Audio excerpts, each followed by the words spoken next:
how did you find out about the Pat Cronin Foundation?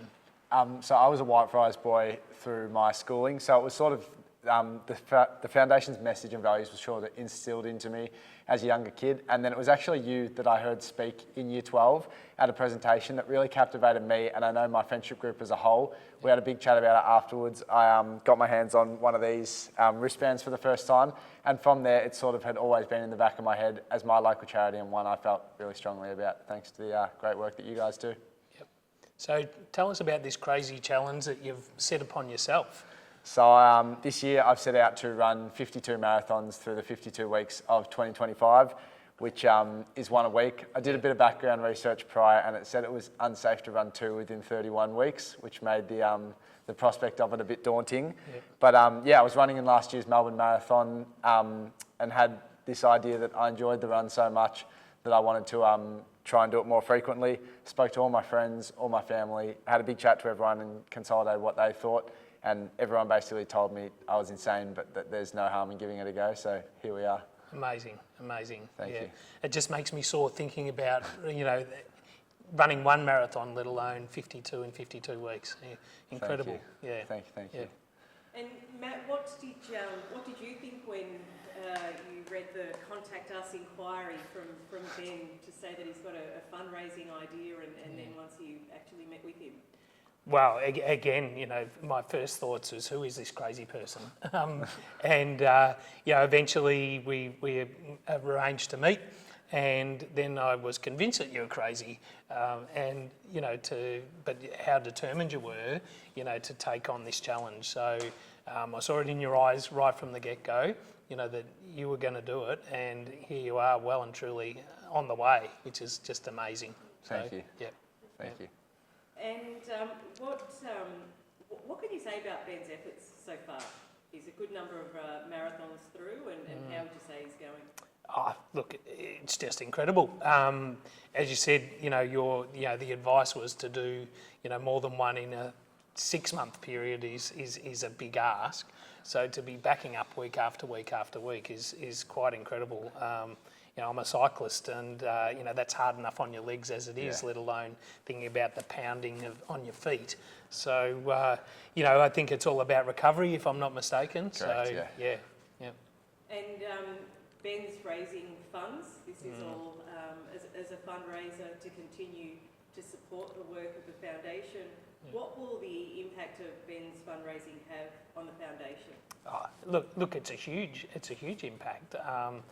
Every $10 that we raise, from whatever cause it might be, every $10 we raise educates another young person. So, Ben, I think you've set yourself a goal of about 25,000. So, there's another 2,500 kids that we're going to educate directly as a result of your efforts, which is just incredible. Yeah. Thank you. Yeah. Thank you. Yeah. And Ben, your runs, is there a specific day of the week that you run? I set out with a bit of a plan to run every 6 days for as long as possible, so it obviously changed each week, and that was purely to accommodate for any injuries I might encounter down the track, which ended up to work really well. I needed a week off only a couple of weeks ago, but I'd banked so many days that worked out to leave me directly on track. So I think I started on the 2nd of January this year and basically have run every 6 days since. So it does chop and change, but I have to work it around work and uni and other things. So it's really, I listen to my body, and when my body's ready and my schedule aligns, I just go. So on those days that you're not running, what do? You mentioned uni and work? Yeah, so I'm at uni, I'm at Deakin doing a double degree in law and commerce, and then I just work venue managing sport of a night time through a company called Social Sport. And then basically the rest of my 6 days look like recovery. I basically took a year off sport completely. I've prior played footy, basketball, tennis, all that. I've basically just stripped all that for 1 year and said, I think my legs are getting smashed enough, so I'm going to leave it to just the running. So yes, the other 6 days look like ice baths, sauna, things like that, the recovery boots, really anything to let my legs recover as much as possible to go again the next week. And winter's well and truly set in now, and does that make the challenge harder for you, and do you run in all sorts of weather? It does. My last one was 3 degrees when I took off, so it really does chop and change. I almost prefer the winter from the summer, because the summer really restricted me to a really, really early wake up, maybe a 4 a.m. wake up to run at 5 o'clock and beat the heat, whereas winter sort of gives me a bit of flexibility. As much as it is probably harder on my body and I'm more inclined to hurt myself, it is a lot easier because I can sort of pick and choose my time of day and get a better sleep the night before, which goes a long way physically and especially mentally to running. Having a good night's sleep the night before makes it a lot easier to power through for 4 or so hours the next day.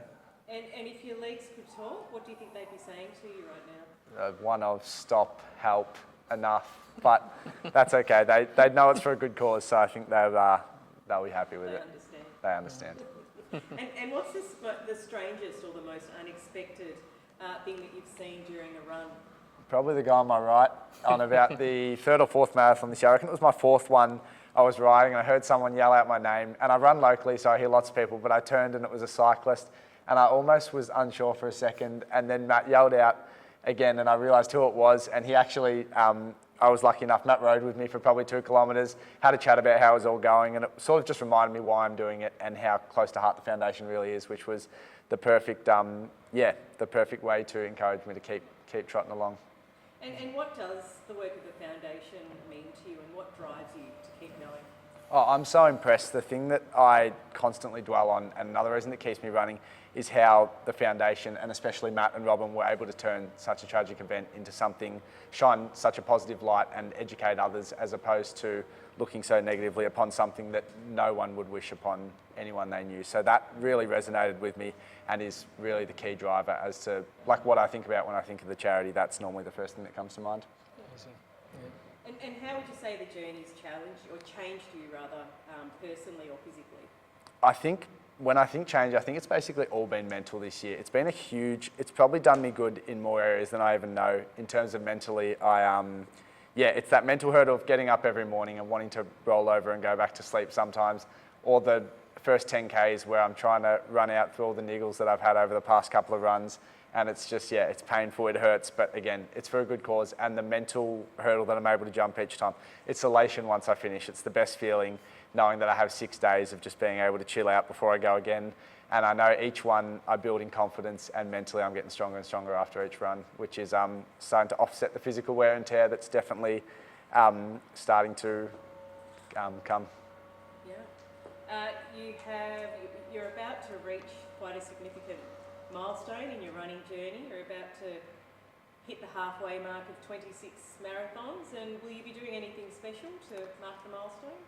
I will. I think my eyes are so fixated on number 52 that I've sort of haven't even thought about the 26th one, but I'm going to Gold Coast with my mates, with 2 of my best mates, where they're running their first marathon, and it will be my halfway point, which will be a nice little trip to get away, enjoy it with a few mates. I'll have a jog along with them. We'll be able to have a meal after, hang out, and it'll be a nice sort of break from the getting up out of my own bed really early in the morning each week and having to plan my own route. Having the marshals and the Gold Coast Marathon do it for me will take a lot of stress off me, and I'm really looking forward to it, which is be a nice way to celebrate.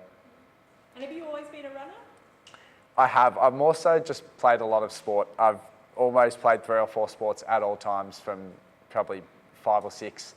So I've always been around sporting fields, and sport's my passion. Like even this year when I'm not running, I love being at the local footy, watching the AFL, whatever it is. But I have always run, but I've never been the best runner. I was always sort of maybe in the best 10, but never in the best 3 all through school, and was always an okay runner. And then just took off a couple of mornings only a couple of years ago and saw how far I could run, and realised that I've got a little bit of talent in terms of just sticking in there, not fast, but hanging in there for as long as possible. And Matt, what would you say to Ben's fundraising initiatives and achievements so far? A few people have come across the foundation and done some wonderful things, and foundation's obviously very grateful. How would you consider this one? Oh, it's right up there. You know, he's a 19-year-old kid. And, the thing that inspires me with that is to say, yes, we've had some people ride bikes from Alice Springs to Darwin, and, they were more of my vintage, but he's a 19-year-old boy making a change, right, which is what you're doing. You're helping us deliver our message, which we know is saving lives. So each step that you make, every dollar that you raise, we know is spreading our message, sharing Pat's story, which is so sad, but motivating at the same time to make the world a better place for everyone. So, you know, step by step, run by run, it's just incredible, mate. So Thank you. So happy for what you've done. It's just Thank you. awesome. Appreciate Really it. is. Thank you very much. Thanks, guys. Yeah. Cheers. There's one more I want to just capture in there, and that is, Ben, you've got to do 52 marathons, let alone, well, one marathon, let alone 52, is you've got obviously a great support team. So, you know, there's one person that I think of that you mention all the time who comes out with your Gatorade or Powerade. Yeah. Do you want to give us any special thanks out to anyone? I would love to actually. There's probably a couple. There's a handful of people that I could raffle. First and foremost, my parents, and especially in terms of the food, Mum, I have to, she has to cook spaghetti for me, or she doesn't have to, but she's, I'm lucky enough to have a mum who will cook me a big carb loading meal the night before, which I need because you can't run 42 Ks off no fuel. Not only that, Mum and Dad and my brother and sister have all been so supportive from that standpoint. They've all looked after me. Obviously, it takes a bit of a toll mentally sometimes, so if I'm flat, no one pushes my buttons, they look out for me. And then the one that you're referencing is my grandparents who live in Vermont, where I run up and past on my usual route. Will always come out at 6, 7 a.m. in the morning with a Gatorade and a smile, which it's always, the Gatorade's great and it's good fuel. I need all the hydration I can get, but it's about 10 or 15 Ks in for me, and it's always a nice little reminder as to how much support I have. And the last one would be to all my mates who run with me along the way. I've probably had 30 mates now who've all done a stint, whether that's 2 Ks, 5 Ks, 20 Ks, that have all done a little stint with me, and that really gets me going because I just get to have a chat to someone, forget that I'm running, how far in I am. We just get to have a chat about the footy the night before or what we've got on for the weekend, and it truly does take my mind off it. So to all my mates especially, super appreciative. Family, mates, you guys as well have been so supportive. I'm just so lucky to have such a strong support circle, which is, what's been keeping me going. Awesome. Terrific. Yeah.